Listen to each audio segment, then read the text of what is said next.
I work in a warehouse that my father purchased. He bought it for 25% of its cost from a farmer who seemed very excited to be rid of it. It is in the middle of the Mennonite country, with no neighbors for a half a mile around. Looking out the window, you see cornfields and scraggly trees. Self-service? Forget about it. I work here alone, painting and preparing the front office portion for eventual functionality. To get to the front office, you must go through a hallway from the main warehouse into a secondary office, and then through another door in the front. I frequently hear bumps and thuds, and occasionally will go into the warehouse and feel air movement. But I've always attributed it to drafts and animal life in the roof. The only thing that has ever made me uneasy about this building is the fact that all of the door locks are reversed. Whoever installed those locks didn't intend to keep people out. They intended to keep something in. I was in the front office when I began to hear the thudding. I ignored it and continued to apply masking tape to the door I was working on, but this time, it was accompanied by a screeching sound. Not loud, but audible. I was freaked out, but I convinced myself that it was just a pissed off raccoon or squirrel that had found its way inside. I continued working, until I heard a slam. The door to the secondary office had been open. It sounded like it had violently slammed shut. I peeked around the corner and saw that I was right. The secondary door was now closed. I tried to logic through in my head that a strong draft had sucked it closed, although I knew there was no such draft. The thudding began again, closer this time. I've never been able to put a proximity on it, but now it sounded like it was right on the other side of the door. I froze. Unsure of what was happening, my eyes locked on the door handle, which began to turn. The door disengaged its latch and slowly swung open. Wider, wider. Nothing there. Nothing visible, no air movement, just quiet. So quiet, a quiet that seemed to overwhelm me with its presence. A quiet so thick I couldn't breathe. The quiet was shattered when the screech came again. This time, it was clearly human, pained, angered, and emanating from the main warehouse. The door slammed. That entirely broke my frozen, fearful state. I ran. I got into my car and drove until I was in cell range to call my father.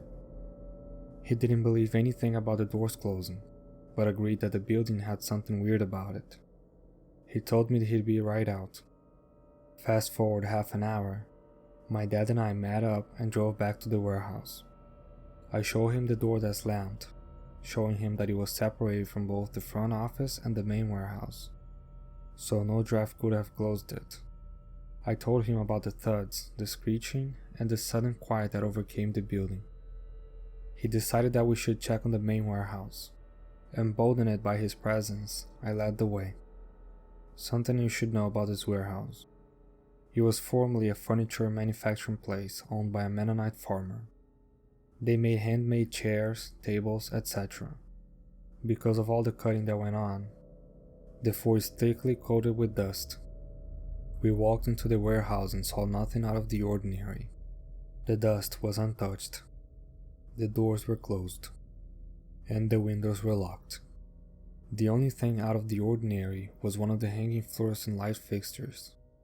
It was hanging askew and swaying slightly. Insisting we take a look at the mount to ensure it didn't just break loose, my dad grabbed a step ladder. He supported it while I climbed up and grabbed the swinging light. I looked on top of the light and saw a handprint. A single, fresh, inhumanly large handprint. No footprints in the dust around the light, no signs of a presence. I climbed down and switched places with my father. He saw it and said, "What the hell? There's been no one in here for years." He climbed down and told me he'd been suspicious of someone breaking in and stealing parts from the warehouse light system. He couldn't believe me that this wasn't human. that something wasn't right here. The last thing he said was, "Nothing is here. Next time, just go back to work." And then, as if to show its presence, the thud returned. This time it wasn't just a thud, more of an earthquake. The entire building felt like it moved. The heartbeat-like thud was then overlaid by the screech. The awful, awful screech.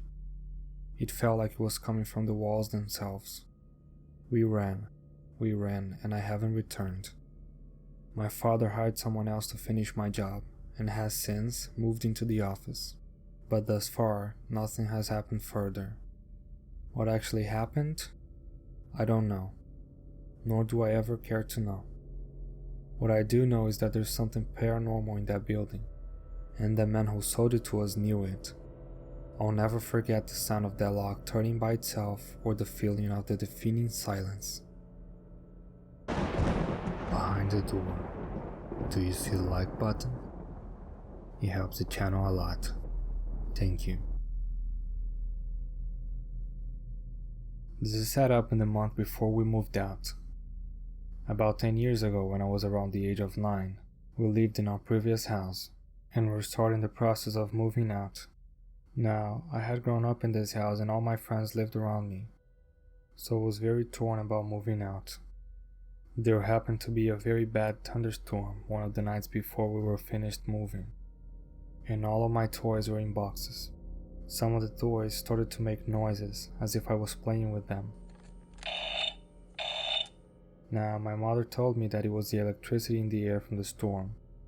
Today, I feel like she was telling that to herself too. I didn't think much of it because I was 9. As we were getting ready to leave, my sister had always had imaginary friends, and for a girl who was 5, that seemed pretty normal, I suppose. The problem was that she would go to bed earlier than me, and when I would stay up late to watch Adult Swim, I would always feel like someone was looking at me from the hallway where her room was. This had always been going on, but it only grew as we were preparing to leave.